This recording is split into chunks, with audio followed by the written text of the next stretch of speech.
Two dates. Keep them both in your head. March 14th, 2024. Meghan posts a soft black and white video to Instagram. Flowers, honey jars, a cursive logo. American Riviera Orchard, the lifestyle brand launch. May 3rd, 2024. The Attorney General of California declares the Archewell Foundation delinquent. Same household, same two founders. 7 weeks apart, one project running like a serious commercial machine, the other quietly bleeding out while nobody with formal authority to stop it was positioned to do so. Two dates, same household. That is the shape of this entire story. Tonight, we are not doing gossip. We are doing paperwork. A California delinquency notice on the public record, a federal tax form with a box checked under penalty of perjury. 3 written letters from a charity watchdog spanning 2 full years. A December restructure that came at exactly the wrong moment and disclosed exactly the wrong things. And one question that keeps rising out of the timeline. While Harry's name was attached to every scandal and every headline, who was quietly building the exit?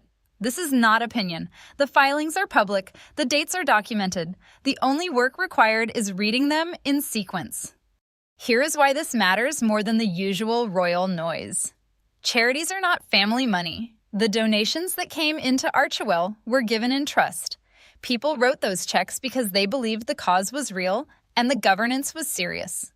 When the cause and the governance start drifting apart, somebody has to notice. By every available signal, the people closest to this operation noticed first. The staff noticed. The board chair of Harry's other charity noticed. The watchdogs noticed.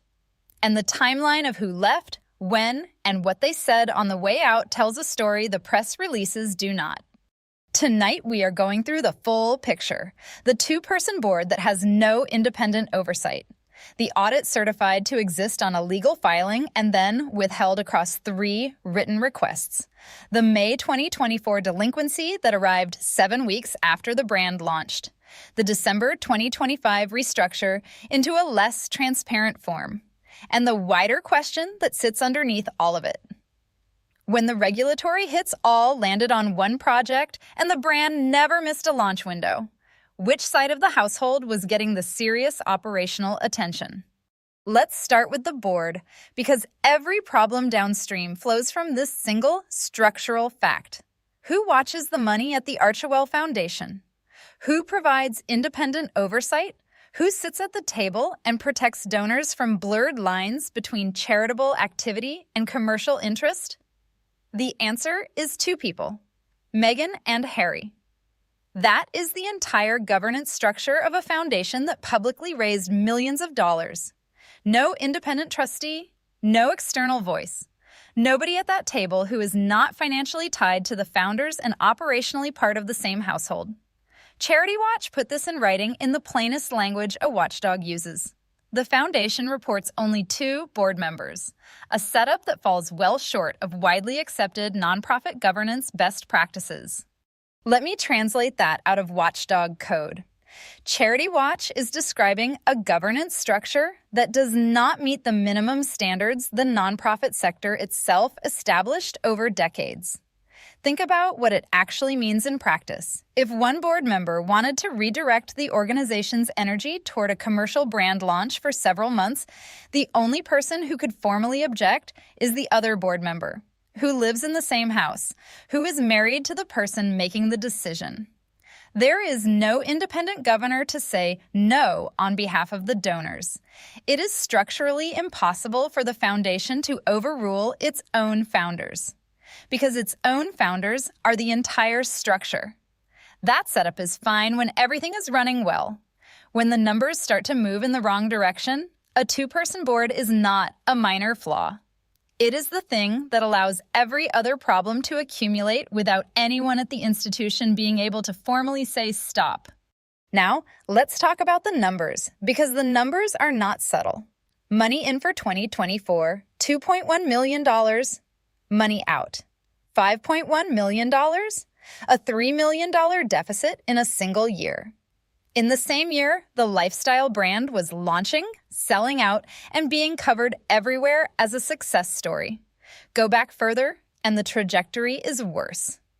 2021, the foundation raised $13 million. The post-Oprah year, the peak of the global sympathy wave. Then, 2022, $2 million. Across the next 3 years combined, roughly $9 to $12 million. Less than the single-year peak. Donor enthusiasm did not gently decline the way charities normally see. It collapsed from $13 million to $2 million in 1 year. And it did not recover. That is a specific signal. The people who gave in 2021 looked at what the organization did with their money and decided not to give again. What was the money doing in the years when it was still coming in? In 2023, Archewell raised over $5 million. Of that, approximately $1.3 million reached charitable causes directly. The remaining roughly $4 million went to staff costs, consultants, overhead, and what media analyst Brian Glicklick described with notable precision as the trips the couple took to Nigeria and Colombia. Glicklick's overall assessment is on the record. The public, he said, sees it as a self-serving publicity mechanism and a means of platforming other money-making ventures. That is not an anonymous tabloid source. That is a named professional giving his professional read, a platform for other money-making ventures. Hold that phrase. If Palace Insider is giving you the full picture other channels skip, the like button genuinely helps us reach more people who want this kind of analysis. Now to the audit, because this is the detail that moves from embarrassing to legally significant. On its federal tax form, the Form 990, signed under penalty of perjury, Archewell checked the box stating that its finances are independently audited by an accountant. That is not aspiration. That is a specific, factual certification on a legal document. Charity Watch asked to see the audit. That is their job. It is the single most important document a charity can produce for a watchdog review. The first letter went out January 22, 2024. No response. Second letter, December 6, 2024. No response. Third letter, January 6, 2026. No response. 3 written requests. 2 years of total silence.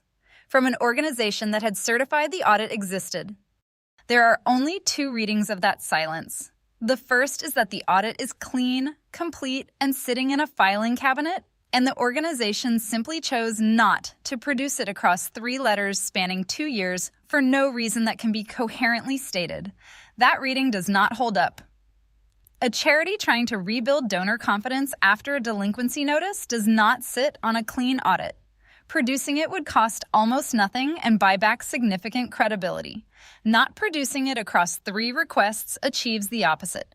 The second reading is that the document does not exist in the form it was certified to exist. Charity Watch ultimately concluded the organization does not meet transparency benchmarks and could not be assigned a rating. A charity that will not produce the document it certified exists is not running a transparency gap. It is running a transparency strategy. Now, let's bring this back to the delinquency, because the juxtaposition is the most important piece of the entire story. May 3rd, 2024, California declares Archewell delinquent.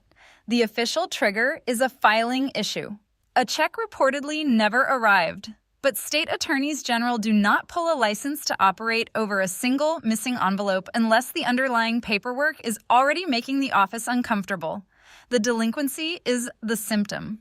The filing history is the condition. Drop the pin. 7 weeks earlier, March 14th, 2024, American Riviera Orchard launches.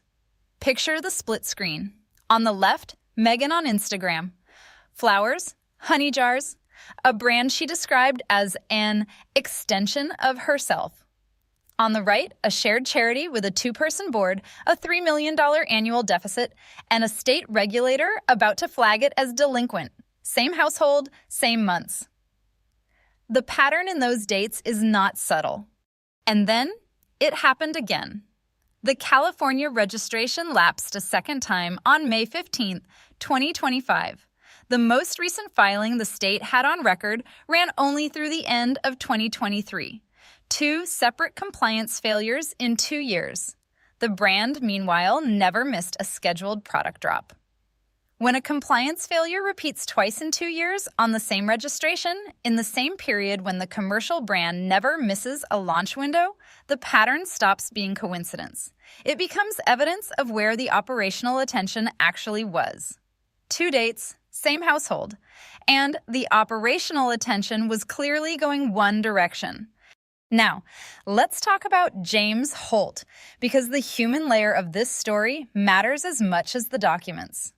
Holt was there from the beginning. He was at Windsor on the wedding day in May 2018, managing logistics for one of the most globally watched ceremonies of the decade. When Harry and Meghan decided to leave royal life in 2020, Holt walked with them across an ocean to California. He helped navigate the Oprah interview. He helped build and run the charity through the years that followed. People who knew the operation closely said he might have been the last aide remaining who truly understood firsthand what Harry and Meghan had actually experienced inside the palace, not from reading the memoir, from having been physically present. He stayed for 7 years, through the Oprah interview and the fallout, through the Netflix documentary and the fallout, through the memoir and the fallout. In December 2025, when the staff cuts were announced and the deficit had become public record and the foundation was being quietly restructured into something smaller, James Holt packed up and went home, back to the United Kingdom, to raise his family. No tell-all interview, no statement to the press, no on-record account of what he had witnessed across 7 years. He simply left. There are moments when the most significant thing a person can do is leave quietly. 7 years of loyalty from the man who had been there since the wedding day, ending in silence at the exact moment the organization he helped build was contracting rather than expanding. He was not alone. The director of programs and operations departed in the same round of cuts. The person actually running the programmatic work on a salary of $146,000 annually, gone in the same announcement that described the organization as expanding. The executive director, gone. By various counts, more than 20 people have cycled out of the Sussex operation since it began. One royal source described the pattern with a bluntness that stuck. They churn through staff faster than normal people churn through toilet paper. You do not expand by cutting the people who do the work. Subscribe to Palace Insider and drop a comment. Which detail lands hardest for you, the 3 unanswered letters, the 7-year aide who walked away, or the brand that never missed a launch window? And then there is Dr. Sophie Chandauka at Sentabali, the charity Harry co-founded in 2006 in his mother's memory, the charity that collapsed publicly in early 2025. Chandauka was not a tabloid source. She was the chairwoman of the board. The person at the head of the table. Her account of what she was asked to do is specific. Harry's team came to her and asked the charity to defend Meghan from bad press. Her response was on the record. We are not setting a precedent by which we become an extension of the Sussex PR machine. An extension of the PR machine. That phrase came from the person who chaired the board of Harry's own charity in his mother's name, not from a hostile commentator. From inside the room. Now, let's talk about the December 2025 restructure because it is the final exhibit and arguably the most revealing. December 19th, 2025. The announcement. Archewell Foundation is transitioning to become Archewell Philanthropies. The language was aspirational. The couple and their children would expand their global philanthropic endeavors as a family. The word expand appeared. The same week, 3 staff members cut, representing more than half the remaining workforce. The executive director, gone. The director of programs and operations, gone. Donations down from $5.3 million to $2.1 million. The $3 million deficit still in the filings. The missing audit still unproduced. 2 separate California compliance failures still on the record. You do not expand by cutting more than half your staff and watching your donations contract by 60%. That is not expansion. That is a retreat dressed in the warmest possible public language. Here is the part that lands. The fiscal sponsorship model Archewell was moving toward typically carries fewer mandatory public disclosure requirements than a standalone foundation. It reports less. The financial picture it presents to the outside world is less legible. At the exact moment the scrutiny was at its highest, a documented public deficit, 3 unanswered charity watch letters, a delinquency on the California record, a second lapsed registration, and ongoing questions about the relationship between the charity's activities and the commercial brand's activities. The organization restructured into a form that requires less public disclosure. That is not a move that makes a regulator comfortable. That is a move that makes a regulator lean in. The language framed everything as family. A family expanding its philanthropic work. Family is private, family is personal. Family, the framing implies, operates in a space strangers should not enter. Except the money the public donated to Archewell was not family money. It was money given in trust for charitable purposes. The people who gave it are entitled to a transparent account of where it went. Family is private, donations are not. The fiscal sponsorship pivot does not resolve that obligation. It obscures it. To be fair, the counter-argument deserves a real hearing. The defense would say this: running a foundation is hard. Donor fatigue is real. 2-person boards exist at other early-stage family foundations. Restructures into fiscal sponsorship are sometimes a legitimate response to a smaller operation finding its right size. Staff turnover happens at startups of every kind, and the brand launch and the charity decline could be coincidence rather than competing priorities inside one household. That reading has some merit because each piece, taken alone, has innocent explanations available. The reason it does not fully hold is the pattern. 1 innocent explanation is a coincidence. 2 is a coincidence. The 2-person board, the 3 unanswered letters, the delinquency, the second lapsed registration, the 7-year aid leaving in silence, the chairwoman of the sister charity calling the operation a PR machine, and the restructure into a less transparent form at the moment of peak scrutiny, all attached to the charity while the brand kept launching on schedule, is not coincidence. It is a pattern. Pull back now and look at the full picture. March 14th, 2024, brand launches. May 3rd, 2024, charity declared delinquent. 2024, $3 million deficit. May 2025, California registration lapses a second time. The brand never misses a launch. December 2025, charity restructured into a less transparent form. While the brand continues operating on schedule, the charity took every regulatory hit, the delinquency, the missing audit, the staff departures, the collapsing donor base, the restructure into something smaller and dimmer. And through all of it, the brand kept moving. American Riviera Orchard became as ever. Products launched, sold out, new lines dropped on schedule.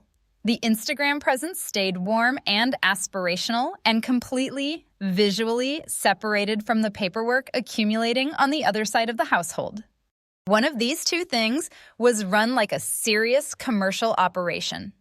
The other was run like something whose governance questions could be managed quietly in the background until they could not be. The dates in the documents tell you which was which without requiring anyone's opinion to interpret them. There is also a reputational dimension that matters commercially, not just charitably. A reputation is a form of collateral. When the charity side is generating headlines about delinquent filings and missing audits, the commercial side cannot borrow against that reputation anymore. The Netflix investment in the As Ever brand was pulled in March 2026, the same period the regulatory picture was most clearly in public view. Whether the 2 developments were causally connected is a question only the people inside that conversation can answer. But the timing sits in the timeline, and the timeline is the document. The filings are public. The dates are documented. The 3 charity watch letters are on the record. The California delinquency notice is on the record. James Holt's departure is on the record. Dr. Chandaka's statement is on the record. Brian Glicklick's assessment is on the record. None of this requires a palace source or an anonymous briefing. It requires reading the documents the organizations themselves filed with the relevant authorities, and asking what the dates and numbers actually say when you read them in sequence rather than in isolation.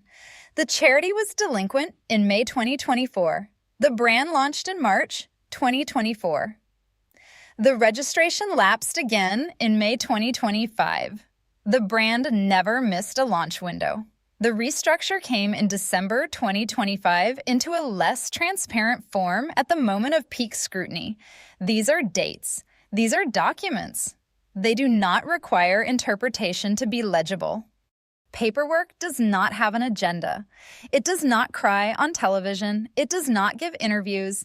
It does not have feelings about the monarchy or about California or about anyone's future. It just has dates and numbers and boxes that were checked and documents that were requested and produced or were not. And in this case, the dates and the numbers and the missing documents and the box checked on the legal filing and the letters requested 3 times and not answered, they tell a story considerably more interesting than anything the press releases on either side have described.